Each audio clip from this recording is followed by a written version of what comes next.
Oke, kembali lagi di review Liga 1. Kali ini gue akan membahas dua pertandingan Liga 1, yaitu yang pertama Bayangkara FC berhadapan dengan Persebaya Surabaya, dan yang juga yang kedua adalah Persis Solo berhadapan dengan Persib Bandung, di mana dua tim tamu ya memiliki hasil yang berbeda. Persebaya menang 2-1 berhadapan dengan Bayangkara FC, sedangkan Persib Bandung sebagai tim tamu kalah dari tim tuan rumah Persis Solo.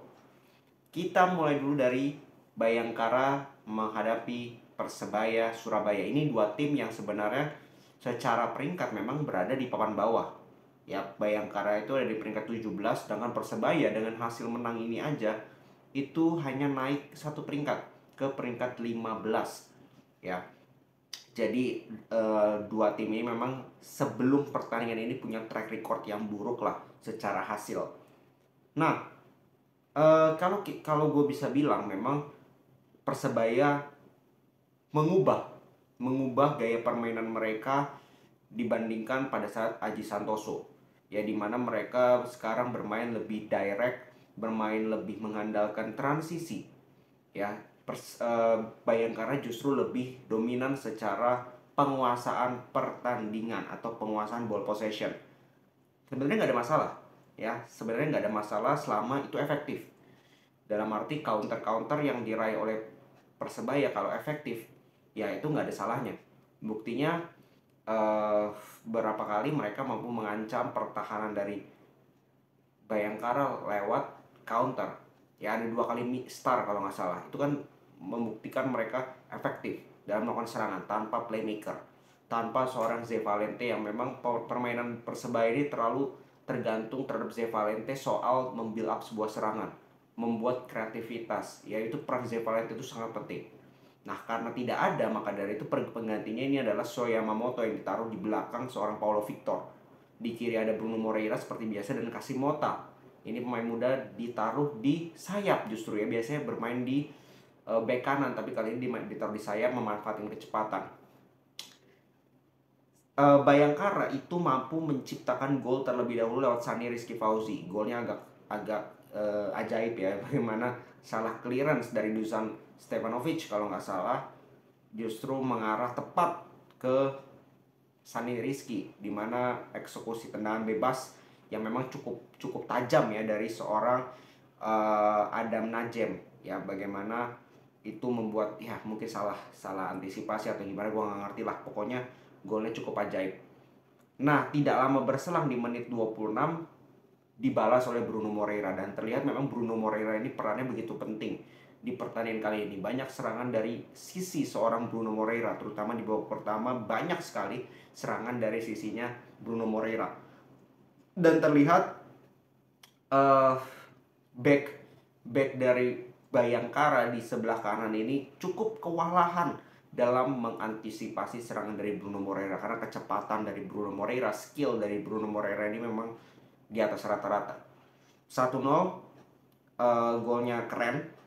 Lalu babak kedua sebenarnya tidak banyak berubah. Ya, Bayangkara coba untuk menguasai pertandingan, tetapi mereka lengah di menit 64, dimana Soya Mamoto mau menciptakan gol yang menurut gue keren banget.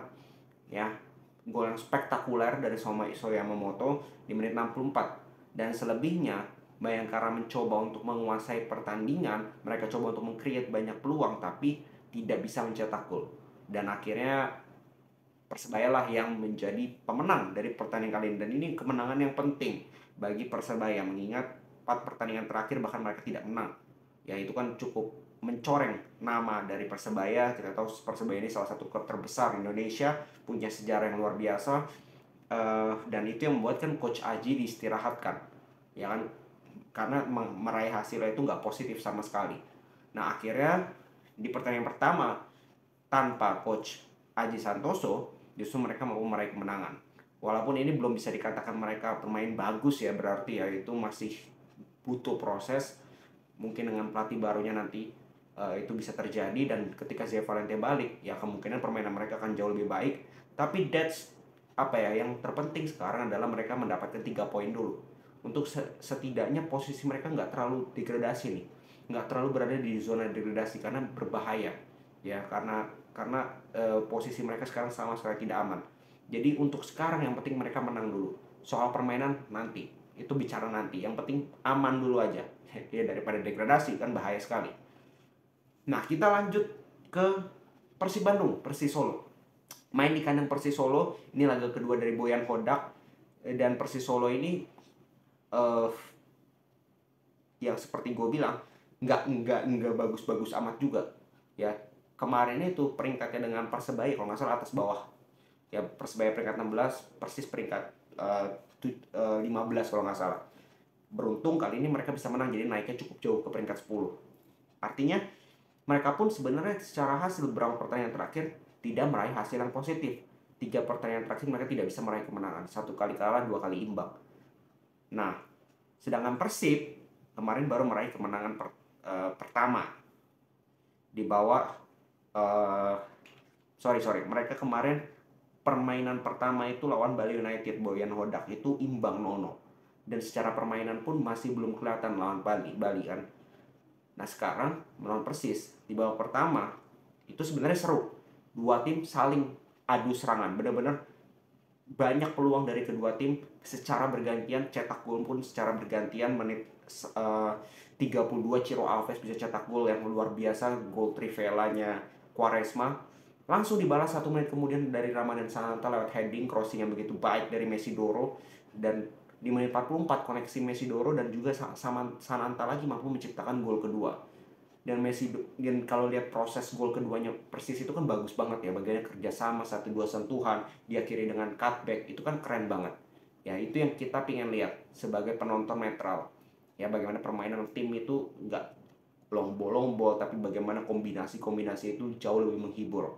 Dan bahkan setelah gol itu Persib dapat peluang juga dari David da Silva, beruntung masih bisa di save oleh penjaga gawang kan. Nah, masuk babak kedua Sato masuk menggantikan Edo dan Madinda masuk menggantikan Ezra Walian. Main dengan 4-3-3 seperti biasa. Memang kalau kita lihat Boyan Hodak ini secara formasi jelas berbeda dibandingkan Luis Milla ya, sering main 3 back, dia lebih sering main 4-3-3 atau 4-2-3-1. Dan di babak kedua sebenarnya kalau gue bisa bilang Persis itu nggak bisa nyerang sama sekali, tidak mendapatkan peluang yang berbahaya sama sekali. Sedangkan Persib Bandung itu banyak mendapatkan peluang yang harusnya bisa menjadi gol.